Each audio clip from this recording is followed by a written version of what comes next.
Nós recebemos uma carta com 3 pontos, que nos explica nos net nada de carta aí. Se nós para um rato quieto por exemplo, tarefa que o DPL está fazendo agora aqui. Mas entende, ministra Cecília mencionar mais ou menos que também tem um processo que está ponto não está atendendo que nem agora aqui não. A minha pessoa também se tenho que atender que ponto não promete que você ali toma uma decisão. Mas sobre agora aqui a minha mestra ponto me quanto vai para com o bedrijfscontrole, inspectie. Que normalmente DPL está fazendo, DPL vai área, que trabalho, com a situação para evitar que você haja mal uso, abuso de trabalhador. Quanto para com o assunto de job center, caminho você vai match, que mister, que meeting, arriba mercado, que busca dona de trabalho, caminho para match trabalhador com vacatura, guia a pessoa para chegar na seu trabalho. Então, o que você passa que sei?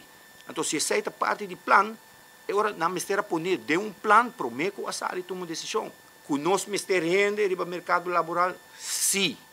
Pero nós temos tudo, sim. Aqui com nós mistério, quem de nós mistério. Então, a pessoa não começa a facilitar o processo, acaba para este hotel, sector hoteleiro. Isso aí não começa a facilitar, acaba para sobrar. Nós também assim que a rata que não pode tour aqui com nosso papel, pero onde ponto não está, você é trabalhador, é difícil para raia. Pero é fora de mais donador de trabalho que busca trabalhador.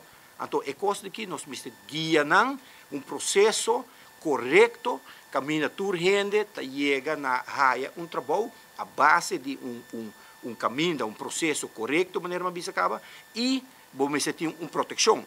Essa é DPL, está donando a proteção do de BH inspecção. Que inspecção, portar, não trabalha na maneira que nós desejamos. Até agora nós temos que gara e toro na sucacho.